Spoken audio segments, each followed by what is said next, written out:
ఆకాశవాణి ప్రాంతీయ వార్తలు చదువుతున్నది సుగుణ. ముఖ్యాంశాలు. బీజేపీ సారథ్యంలోని అధికార ఎన్డీఏ కూటమి నేతగా ప్రధానమంత్రి నరేంద్ర మోదీ ఏకగ్రీవంగా ఎన్నికయ్యారు. ఆంధ్రప్రదేశ్ శాసనసభని రద్దు చేస్తూ రాష్ట governor yes Abdul Nazir notification జారీ చేశారు. ఆంధ్రప్రదేశ్ ఓట్ల లెక్కింపు ప్రక్రియను ప్రశాంతంగా నిర్వహించినందుకు ఎన్నికల అధికారులకు, సిబ్బందికి రాష్ట ప్రధాన ఎన్నికల అధికారి ముఖేష్ కుమార్ మీనా అభినందనలు తెలిపారు. తెలంగాణలో కాంగ్రెస్ 100 రోజుల పాలనకు నిదర్శనంగా ఎన్నికల ఫలితాలు వచ్చాయని ముఖ్యమంత్రి రేవంత్ రెడ్డి అన్నారు. ప్రముఖ ఇంజనీరు, పద్మభూషణ్ డాక్టర్ కానూరు లక్ష్మణరావు జయంతి ఈరోజు. వార్తల వివరాలు. ప్రధానమంత్రి పదవికి భారతీయ జనతా పార్టీ సీనియర్ నాయకులు నరేంద్ర మోదీ రాజీనామా చేశారు. దీంతో 17వ లోక్సభను రద్దు చేస్తూ కేంద్ర మంత్రివర్గ తీర్మానాన్ని రాష్టపతికి అందజేశారు. ప్రధానమంత్రి రాజీనామాను రాష్టపతి ద్రౌపది ముర్ము ఆమోదించారు. కాగా నూతన ప్రభుత్వం ఏర్పాటు అయ్యేంత వరకు ఆపద్ధర్మ ప్రధానమంత్రిగా కొనసాగాలని రాష్టపతి కోరారు. మరోవైపు నిన్న ఎన్డీఏ కూటమి నేతలు ఢిల్లీలో సమావేశమయ్యారు. దేశ సర్వతోముఖాభివృద్దికి ఎన్డీఏ ప్రభుత్వం నిరంతరం కృషి చేస్తుందని సమావేశంలో ఏకగ్రీవంగా తీర్మానించారు. వికసిత్ భారత్ పట్ల నరేంద్ర మోదీకి స్పష్టమైన అవగాహన ఉందని ఎన్డీఏ భాగస్వాములు ఉద్ఘాటించారు. కూటమి శాసనసభాపక్ష నాయకులుగా ఎన్డీఏ భాగస్వామ్య పక్షాలు నరేంద్ర మోదీని ఏకగ్రీవంగా ఎన్నుకున్నాయి. ఈ సమావేశంలో బీజేపీ జాతీయ అధ్యక్షులు జేపీ నడ్డా, కేంద్ర మంత్రులు రాజ్నాథ్ సింగ్, అమిత్ షా, తెలుగుదేశం పార్టీ జాతీయ అధ్యక్షులు నారా చంద్రబాబు నాయుడు, జనసేన పార్టీ అధ్యక్షులు కె పవన్ కళ్యాణ్తో సహా పలువురు నేతలు పాల్గొన్నారు.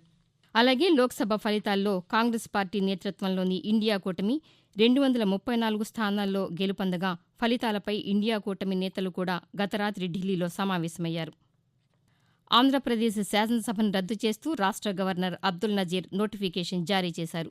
ఆర్టికల్ 174 ప్రకారం మంత్రివర్గం సిఫార్సు మేరకు రాష్ట శాసనసభను రద్దు చేస్తూ నోటిఫికేషన్ విడుదలైంది. కాగా సార్వత్రిక ఎన్నికల ఫలితాల్లో 164 స్థానాల్లో విజయం సాధించిన ఎన్డీఏ కూటమి నూతన ప్రభుత్వం ఏర్పాటు చేయనుంది. దీంతో కొత్త ప్రభుత్వం కొలువుదీరేందుకు ఏర్పాట్లు జరుగుతున్నాయి. ఆంధ్రప్రదేశ్ ఓట్ల లెక్కింపు ప్రక్రియను ప్రశాంతంగా నిర్వహించినందుకు జిల్లాల ఎన్నికల అధికారులకు, ఆర్వోలకు, ఎన్నికల సిబ్బందికి రాష్ట ప్రధాన ఎన్నికల అధికారి ముఖేష్ కుమార్ మీనా అభినందనలు తెలిపారు. ప్రజాస్వామ్య పండుగను రాష్టంలో విజయవంతంగా నిర్వహించడంతో పాటు ఓట్ల లెక్కింపు ప్రక్రియలో రాష్ట వ్యాప్తంగా అనుసరించిన పద్దతులను భవిష్యత్తు తరాల వారికి మార్గదర్శకంగా ఉండే విధంగా ఒక కరదీపిక రూపొందించాల్సిన అవసరముందని తెలిపారు.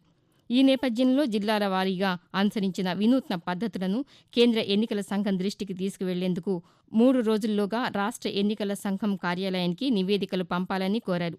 అన్ని జిల్లాల నివేదికల ఆధారంగా సమగ్ర నివేదికను రూపొందించి కేంద్ర ఎన్నికల సంఘానికి పంపుతామని చెప్పారు. ఎన్నికల నేపథ్యంలో శాంతి భద్రతల పరిరక్షణకు పోలీసు యంత్రాంగం అవిరళ కృషి చేసిందన్నారు. 5 ఏళ్లకు ఒకసారి నిర్వహించే ప్రజాస్వామ్య పండుగను రాష్టంలో ఎంతో విజయవంతంగా నిర్వహించడానికి సహకరించిన ప్రతి ఒక్కరికి ధన్యవాదాలు తెలిపారు. తెలంగాణలో కాంగ్రెస్ 100 రోజుల పాలనకు నిదర్శనంగా ఎన్నికల ఫలితాలు వచ్చాయని ముఖ్యమంత్రి రేవంత్ రెడ్డి అన్నారు. హైదరాబాద్లో నిన్న నిర్వహించిన పాతికేయుల సమావేశంలో ముఖ్యమంత్రి మాట్లాడుతూ తెలంగాణలో ప్రభుత్వ పాలన నచ్చితే ఓటు వేయాలని లోక్సభ ఎన్నికల్లో కోరామని, 8 మంది కాంగ్రెస్ అభ్యర్థులు గెలిచారని చెప్పారు. 100 రోజుల పాలన తర్వాత రాష్టంలో కాంగ్రెస్కు 41% ఓట్లు వచ్చాయన్నారు. మరోవైపు తెలంగాణ రాష్టంలో ఇకపై ప్రతి ఏటా డిసెంబర్ 9వ తేదీన తెలంగాణ తల్లి ఉత్సవాలు నిర్వహిస్తామని ముఖ్యమంత్రి రేవంత్ రెడ్డి తెలిపారు. ఆ రోజున సచివాలయంలోని అన్ని కార్యాలయాల్లో ఉత్సవాలు చేస్తామని పేర్కొన్నారు. ఈ నెల 9వ తేదీన తెలంగాణ తల్లి విగ్రహాన్ని ఆవిష్కరిస్తామని వెల్లడించారు. ఉత్సవాలకు కాంగ్రెస్ మాజీ అధ్యక్షురాలు సోనియా గాంధీని ఆహ్వానించే అంశాన్ని పరిశీలిస్తున్నామన్నారు. అంతర్జాతీయ సరకుల సంస్థ, తెలంగాణ రాష్ట ప్రభుత్వ సంయుక్త ఆధ్వర్యంలో రేపు, ఎల్లుండి హైదరాబాద్లో ప్రపంచ వరి శిఖరాగ్ర సదస్సు 2024 జరగనుంది. అంతర్జాతీయ వరి పరిశోధనా సంస్థల కన్సార్షియం, భారతదేశ వరి పరిశోధనా సంస్థ తదితర సంస్థల ప్రతినిధులతో పాటు దాదాపు 30 దేశాల నుంచి వరి ఎగుమతి, దిగుమతిదారులు, తెలంగాణ రాష్టం నుంచి అధికారులు, శాస్త్రవేత్తలు, రైతులు ఈ సమావేశంలో పాల్గొననున్నారు. ప్రపంచ వరి శిఖరాగ్ర సదస్సుకు భారత్ ఆతిథ్యం ఇవ్వడం ఇదే మొదటిసారి. ప్రపంచంలో బియ్యం వినియోగం ఏటేటా పెరుగుతున్న నేపథ్యంలో వరి పంట ప్రాధాన్యం పెంచడంతో పాటు విస్తీర్ణాన్ని వృద్ధి చేయడం ద్వారా ఆహార భద్రత, బియ్యం మార్కెటింగ్ను విశ్వవ్యాప్తం చేయడం, ఎగుమతుల పెంపు లక్ష్యంతో ఈ సదస్సును నిర్వహిస్తున్నారు. వరి సాగులో ఎరువుల వాడకం తగ్గింపు, వాతావరణ పరిస్థితులను అధిగమించేలా సాగు పద్ధతులు, సాంకేతిక వినియోగం వంటి అంశాలను ఈ సదస్సులో చర్చించనున్నారు. ఆకాశవాణి ప్రాంతీయ వార్తలు వింటున్నారు. ప్రముఖ ఇంజనీరు పద్మభూషణ్ డాక్టర్ కానూరు లక్ష్మణరావు జయంతి ఈరోజు. డాక్టర్ కెఎల్ రావుగా మనకు సుపరిచితులైన ఈయన 1902 జూన్ 6వ తేదీన కృష్ణా జిల్లా విజయవాడకు సమీపంలోని కంకిపాడు గ్రామంలో జన్మించారు. 1962 నుండి 1977 వరకు 3 పర్యాయాలు విజయవాడ లోక్సభ నియోజకవర్గం నుండి కాంగ్రెస్ పార్టీ అభ్యర్థిగా ఎన్నికయ్యారు.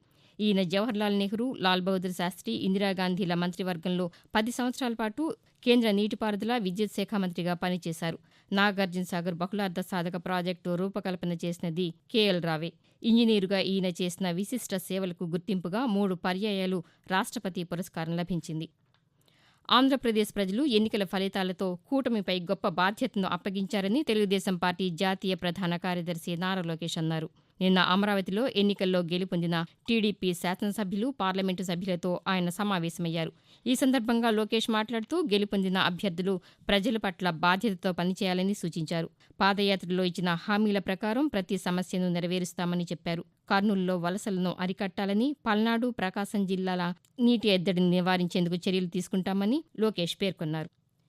తెలంగాణలో అధికార కాంగ్రెస్కు భారతీయ జనతా పార్టీ ప్రత్యామ్నాయమని ఓటర్లు తీర్పు ఇచ్చారని బీజేపీ తరపున మల్కజ్గిరి పార్లమెంటు సభ్యులుగా గెలుపొందిన ఈటెల రాజేందర్ అన్నారు. హైదరాబాద్లోని బీజేపీ రాష్ట్ర కార్యాలయంలో ఆయన పాతికేయులతో మాట్లాడుతూ లోక్సభ ఎన్నికల్లో తెలంగాణ ప్రజానీకమంతా నరేంద్ర మోదీ మూడోసారి ప్రధానమంత్రి కావాలని కోరుతూ బీజేపీకి ఓటు వేశారని తెలిపారు. తెలంగాణ రాష్ట్ర ప్రయోజనాల కోసం కేంద్ర సహాయ సహకారాలు తీసుకుంటామని పేర్కొన్నారు. తెలంగాణ కాళేశ్వరం ప్రాజెక్టులోని మేడిగడ్డ బ్యారేజ్ని కేంద్ర భూ పరీక్షల సాంకేతిక నిపుణుల బృందం నిన్న పరిశీలించింది. ఇందులో భాగంగా నిపుణుల బృందం బ్యారేజ్ నిర్మాణానికి సంబంధించిన భూభౌతిక స్థితి, మృత్తిక, భూ సాంకేతిక పరీక్షలను నిర్వహించింది. మేడిగడ్డ బ్యారేజ్ నిర్మాణంలో ఉపయోగించిన నిర్మాణ సామగ్రిని, అక్కడి మట్టి నమూనాలను బృందం సేకరించింది. బ్యారేజ్ కుంగిన 12, 13 పిల్లర్ల దగ్గర 25 అడుగుల మేర తవ్వి పరీక్షలు నిర్వహించారు. పిల్లర్లు కుంగిపోవడానికి గల కారణాలు కనుగొనేందుకు పరీక్షలు నిర్వహించినట్లు బృందం తెలిపింది. టీ20 ప్రపంచ కప్లో భాగంగా నిన్న న్యూయార్క్ నాసా కౌంటీ స్టేడియంలో జరిగిన గ్రూప్ ఏ లీగ్ క్రికెట్ మ్యాచ్లో భారత్ 8 వికెట్ల తేడాతో ఐర్లాండ్పై విజయం సాధించింది. టాస్ ఓడి ముందుగా బ్యాటింగ్ దిగిన ఐర్లాండ్ 16 ఓవర్లలో 96 పరుగులు చేసింది. అనంతరం బ్యాటింగ్ దిగిన భారత జట్టు 12.2 ఓవర్లలో 2 వికెట్ల నష్టానికి 97 పరుగులు చేసి 8 వికెట్ల తేడాతో విజయం సాధించింది. కాగా ఈ నెల 9న భారత్ పాక్ జట్ల మధ్య న్యూయార్క్లో మ్యాచ్ జరుగుతుంది. వాతావరణం. రాష్ట్రంలో నైరుతి రుతుపవనాలు ఇప్పటికే రాయలసీమ జిల్లాల్లో పూర్తిగా విస్తరించాయని, రాబోయే 3 లేదా 4 రోజుల్లో కోస్తాంధ్ర, తెలంగాణలోని కొన్ని ప్రాంతాలకు విస్తరించేందుకు అనుకూలంగా ఉన్నాయని అమరావతి వాతావరణ కేంద్రం తెలిపింది. రాయలసీమ పరిసర ప్రాంతాల్లో రాబోయే 3 రోజుల్లో తేలికపాటి నుంచి భారీ వర్షాలకు అవకాశం ఉందని పేర్కొంది. ఈ రోజు అల్లూరు సీతారామరాజు, బాపట్ల, ఏలూరు, కాకినాడ, కృష్ణా, పార్వతీపురం, మన్యం జిల్లాల్లో భారీ వర్షాలు, మిగిలిన జిల్లాల్లో తేలికపాటి నుంచి ఓ మోస్తరు వర్షాలు కురుస్తాయని అంచనా వేస్తోంది. వర్షాలతో పాటు పిడుగులు పడే అవకాశం ఉందని ప్రజలు అప్రమత్తంగా ఉండాలని విపత్తుల నిర్వహణ సంస్థ పేర్కొంది. అలాగే తెలంగాణ రాష్ట్రంలో వచ్చే 5 రోజుల్లో అక్కడక్కడ ఉరుములతో కూడిన తేలికపాటి వర్షాలు కురవచ్చని హైదరాబాద్ వాతావరణ కేంద్రం తెలిపింది. కాగా నిన్న తెలంగాణలోని జగిత్యాల జిల్లాలో అక్కడక్కడ, వికారాబాద్ జిల్లాలో భారీ వర్షాలు కురిశాయి. ప్రాంతీయ వార్తలు ముగించే ముందు ముఖ్యాంశాలు మరొకసారి. బీజేపీ సారథ్యంలోని అధికార ఎన్డీఏ కూటమి నేతగా ప్రధానమంత్రి నరేంద్ర మోదీ ఏకగ్రీవంగా ఎన్నికయ్యారు. ఆంధ్రప్రదేశ్ శాసనసభను రద్దు చేస్తూ రాష్ట్ర governor yes Abdul Nazir notification జారీ చేశారు. ఆంధ్రప్రదేశ్ ఓట్ల లెక్కింపు ప్రక్రియను ప్రశాంతంగా నిర్వహించినందుకు ఎన్నికల అధికారులకు, సిబ్బందికి రాష్ట్ర ప్రధాన ఎన్నికల అధికారి ముఖేష్ కుమార్ మీనా అభినందనలు తెలిపారు. తెలంగాణలో కాంగ్రెస్ 100 రోజుల పాలనకు నిదర్శనంగా ఎన్నికల ఫలితాలు వచ్చాయని ముఖ్యమంత్రి రేవంత్ రెడ్డి అన్నారు. ప్రముఖ ఇంజనీరు పద్మభూషణ్ డాక్టర్ కానూరు లక్ష్మణరావు జయంతి ఈరోజు. ఆకాశవాణి ప్రాంతీయ వార్తలు ఇంతటితో సమాప్తం.